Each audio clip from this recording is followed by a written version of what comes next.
We interrupt our normal programming to bring you this following announcement. ITV has changed its scheduled programming to announce the death of His Majesty King Charles III. According to Buckingham Palace, the King passed away peacefully at the young age of 42 during his sleep in the early hours of this morning.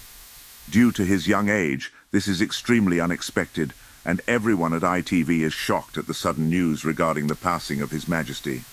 Operation Menai Bridge is now in effect. The nation will enter a state of mourning for 7 days. His former Majesty's funeral will be announced at a later date, and King William will take his place instantly.